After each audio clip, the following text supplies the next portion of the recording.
Assalamu alaikum friends. Friends, in today's video, I will tell you about a Hajji Sahib who, on his third return from Hajj, denies recognizing his elderly and helpless mother while descending the airplane stairs at the airport. Not only that, he insults her in front of everyone and kicks her. This scene leaves everyone present at the airport, from ordinary people to everyone else, stunned. Drunk on arrogance and false pride, Hajji Sahib calmly leaves the airport as if nothing had happened. But that cruel behavior from that day did not leave him. With time, certain events occur in his life that become not only a lesson for him but a profound teaching for all of humanity. Watch the video till the end. Please give this video a like and subscribe to our channel. Let's begin. Friends, the elderly mother Roshanara had not been able to sit properly since dawn. Her fingers were trembling. Her chest was pounding. It was her first time at such a huge airport, Karachi Airport. The high ceilings, shiny floors, crowds of people, announcements coming over the microphone. She felt as if she had entered a completely different world. She was wearing an old, faded salwar kameez that had been washed many times. Her headscarf was crumpled. Her eyes were swollen, beads of sweat on her forehead, yet there was a kind of joyful smile on her face, because today her son was returning after performing Hajj. Not just Hajj, his third time. In the village, everyone called him Hajji Sahib Salman Bai. His business had grown big, he had a large house, expensive cars, everything. But to Roshanara, all of this was secondary. To her, the most important thing was that this was her son, her precious child. She was tightly holding a plastic bag in one hand. Inside were a little Zamzam water and some small gifts. A few packets of dates, a small bottle of attar, and a simple white tasbih, whatever she could afford with her limited means. She was thinking that as soon as her son came down, she would say, "Come, Baba, let me see your face once," and then pull him to her chest just like she used to when he was little. After the plane stopped, the stairs were brought. People gathered on one side. Many were holding banners, some were taking videos on their mobiles. There were also some journalists with cameras hanging around their necks. Everyone was waiting for one special person to descend. Roshanara realized they had all come to see her son. A little later, the plane door opened. Out came a tall, well-built man. He was wearing a sparkling white juba, brand new, with perfect creases. A white cap on his head, expensive black sunglasses on his eyes, a shiny watch on his wrist. The fragrance of such attar that it made your head spin. He walked slowly, chest puffed out as if everyone else was beneath him. Roshanara's eyes became misty with joy. Without realizing it, she said, "That's my Salman, that's my son." Her voice trembled. She started moving forward, dragging her feet. Pushing through the crowd was not easy, but a mother's pull does not stop easily. She reached right next to the airplane stairs.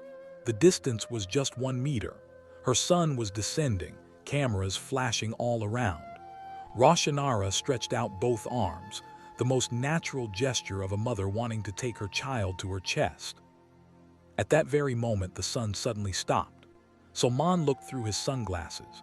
Seeing that gaze, Roshanara's heart trembled. She did not recognize this look. This was not a son's gaze. It was the gaze of a stranger filled with irritation and disgust. Salman roared, "Who are you? What are you doing here?" Roshanara felt as if she had lost her words. She stood frozen. Then with a trembling voice she said, I am your mother, Salman, Roshanara, your Amma." As soon as she said this, she tried to take one step forward, but before that a push came. Salman kicked the plastic bag in his mother's hand. The bag flew away. The Zamzam water spilled on the floor. The date packets rolled far away. The tasbih fell into the dust. Roshanara stared in shock. No words came out. Then Salman stepped closer and shouted, "Dirty beggar woman, stay away. You'll soil my pure clothes." Those words pierced Roshanara's ears like knives. People froze. Some stared, some turned their faces away. The journalists' hands shook, their cameras lowered for a moment, but no one said anything. Roshanara, trembling, said, "Baba, I am your Amma." The last words could not be completed. Salman kicked her directly in the leg cruelly. The elderly mother lost her balance and fell backward.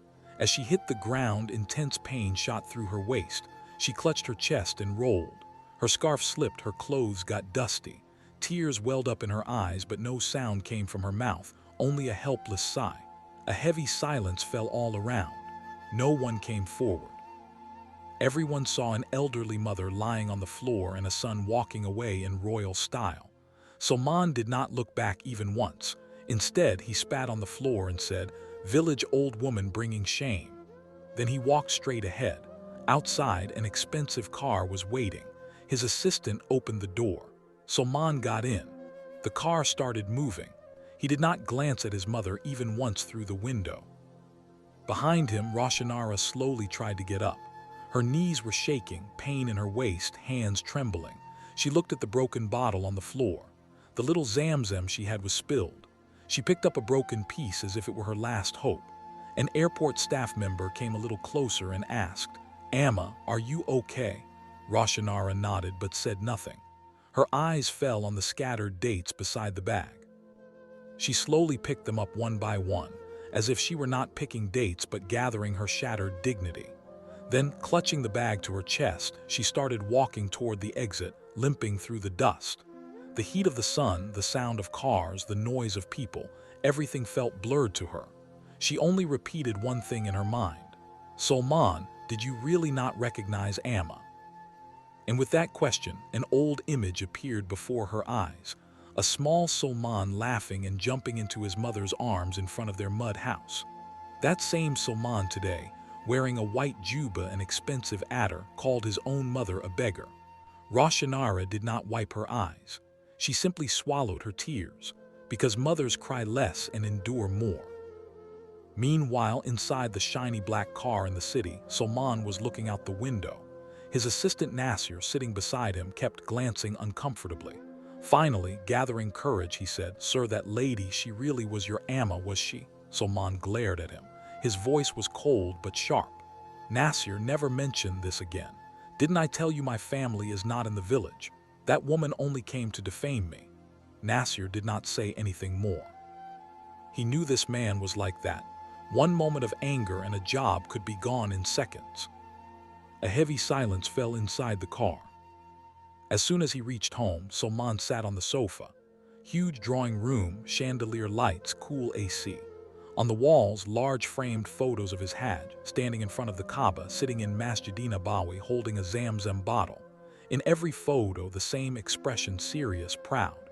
He smiled with satisfaction looking at his own pictures. 3 times Hajj, no one in the village is my equal, he said to himself. In the afternoon, some villagers came to his house. Some brought sweets, some just came to give salam. An elderly woman, the wife of the Imam, said, "Alhamdulillah, Hajji Sahib has returned. May Allah accept it." Salman, without lifting his head, said, "Prayers are between me and Allah. Don't crowd so much, I'm tired." People exchanged glances and left one by one. Not even a glass of water was offered. Only cold behavior and harsh words. On the other side, in a corner of the village, Roshanara entered her mud house. The room was dark, cracks in the walls, light coming through the thatched roof. She sat on the floor. Placing her hands on her knees, she remained silent for a long time. Then slowly she took out her old prayer mat, very old, edges torn. She sat on it and raised her hands but made no complaint. She only said, "O Allah, I am a mother. Even if I made mistakes, I forgive my child. Bring him back to the right path. Even if he forgets me, may you not forget him." Tears fell from her eyes, wetting the prayer mat, but there was no curse on her lips, only pain and dua. That night, Salman could not sleep on his large bed. Whenever he closed his eyes, the airport scene appeared. The old woman lying on the floor, spilled Zamzam water, trembling hands. He turned away in irritation, wondering why these things were coming to mind. He tried to convince himself, but unknowingly a small unease began inside his chest, very small, very faint, yet hard to deny. And at that very moment, somewhere in the heavens, another account was being written. A mother's tears never fall to the ground in vain. Everything in Salman's life seemed to continue as before, but deep inside, an invisible crack had begun to form. His shop in the village was being made even bigger, paved blocks in front, new gate, shiny signboard, all proof of his pride. Every morning he would come and stand there, white Punjabi on his body, sunglasses against the sun, cold water bottle in hand. The workers toiled in the heat while he shouted instructions from afar. "This line is crooked, do it again. Work with your eyes, are you blind?" The words were sharp. When he spoke looking at someone, there was not a drop of mercy in his eyes. One middle-aged worker named Rashid once gathered courage and said, "Hajji Sahib, the soil is a bit soft, so it's taking time to set." Salman twisted his lips and said, "Don't make excuses, I'm paying, do the work." Rashid said nothing. He lowered his head and continued working. He too had a sick mother at home who needed medicine money. That day toward noon, the sky suddenly became cloudy. The air felt heavy. When the workers wanted to pause a little, Salman got angry. "Why stop work? It hasn't rained yet." He himself stepped forward and kicked a stack of paved blocks placed on one side as if to show everything was fine. Just then a worker shouted, "Hajji Sahib, that stack isn't stable, move aside." Before the words finished, a deafening sound. In an instant, the large stack of blocks shook and then collapsed. The heavy blocks rolled down one after another. No one even got a chance to scream. Salman's body was buried in a moment. "Allah, Allah!" Cries shook the surroundings. Dust covered the sky. Workers ran over. Some lifted blocks, some brought water. Salman lay on the ground, his face pale, white Punjabi torn, soaked in dust and blood. He was groaning, my leg won't move." Several people together somehow carried him to a nearby clinic. The doctor examined and shook his head. "Injury to the hip and back. Rest is the only way. Walking will take time, a lot of time." Those words felt to Salman like the sky falling on his head. He returned to his big house, but the house suddenly felt small, only silence in the huge rooms. Colleagues came for a day or two, then disappeared with the excuse of being busy. Relatives inquired for the first few days, then everyone got busy with their own lives. Lying in bed at night, Salman felt helpless for the first time. He could not get up from bed. Even for a glass of water, he had to call someone. Sometimes no one was there. One night, pain broke his sleep. The room was dark. Suddenly, he felt pressure in his chest. Closing his eyes, the airport scene appeared again. An elderly woman lying on the floor, trembling hands, spilled Zamzam water. His throat went dry. "Amma," the word slipped out unknowingly. The next morning, a soft sound at the door. He thought someone had come by mistake, but when the door opened, it was Roshanara. Same old Salwar kameez, small bag in hand, tiredness in her eyes, slowness in her steps, but on her face the familiar calm of a mother. She slowly entered the room, said nothing, sat beside the bed and looked at Salman. Salman could not speak. Something inside his chest was breaking. Roshanara said softly, "Listen, you are in pain and there was no one here, so I came myself." With that one sentence, Salman's eyes became wet. The person he had publicly denied, the person he had kicked, that very person was the first to come and sit beside him today. Roshanara gently stroked his head. In that touch there was no complaint, no anger, only a mother's hand. Salman turned his face away. His voice was trembling. "Amma, he could not finish." Tears just kept falling from his eyes. Roshanara said nothing. She just sat quietly. Sometimes silence teaches the greatest lesson. In that moment, Salman began to understand that the feet he had kicked, paradise actually lay beneath those feet. The room was quiet. Soft light was coming through the window gap. Salman, lying in bed, placed his head in his mother's lap.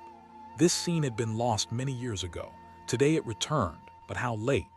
Roshanara slowly stroked his head, just as she used to when Salman had fever as a child or woke up crying at night. Her hand trembled, but her affection was as deep as before. Suddenly Salman broke down. All the arrogance, anger, and false pride that had accumulated for so long shattered at once. "Amma, forgive me," he said in a trembling voice. "I was not human, I kicked you. I insulted you in front of everyone. I said you were no one. I lied saying you had died." Saying these words, his body shook. Tears soaked the pillow. He held his mother's hand tightly. "Amma, I am horrible. I pushed paradise away with my own feet." Roshanara closed her eyes. A single tear rolled down her cheek, but there was no anger in her voice, only peace. "Baba, a mother never abandons her child. No matter how far the child goes, a mother's dua follows him." She kissed his forehead. "You made a big mistake, a very big mistake, But today you have realized it. This realization itself is Allah's mercy. Salman took a deep breath. For the first time in so long, he felt light. He whispered, Amma, I don't want to be like before anymore. Let me become human again. From that day, everything began to change. Salman slowly started recovering. He could not walk fully, he moved with a stick, but the language of his eyes had changed. When he went to the shop, he no longer shouted. He called the workers by name. He personally went to those he had insulted before and asked for forgiveness. One day he stood in front of Rashid and said, Brother, I behaved badly with you. Please forgive me. Rashid's eyes became wet. He nodded. Hajji Sahib, people make mistakes. The fact that you have realized it, that is what matters most. Salman no longer wore expensive jubas. He wore simple white Punjabi and lungi and went to the mosque with his mother.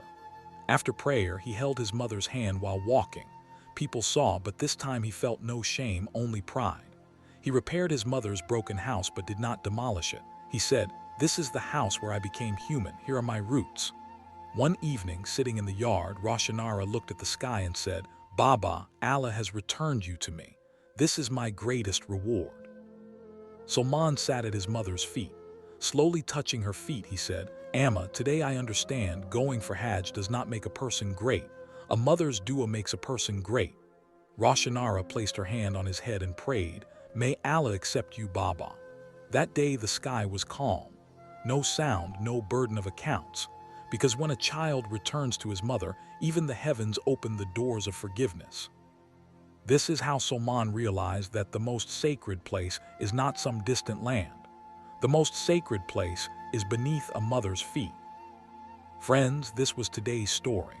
No matter how great a person becomes, no matter how many times he performs Hajj, if he does not respect his mother, all his achievements become meaningless.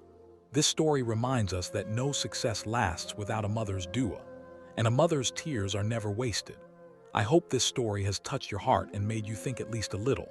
If you also feel there is something to learn from this story, please share the video so that more people can take this lesson. To get more such real life-based and heart-touching stories, subscribe to our channel and stay with us. Allah Hafiz.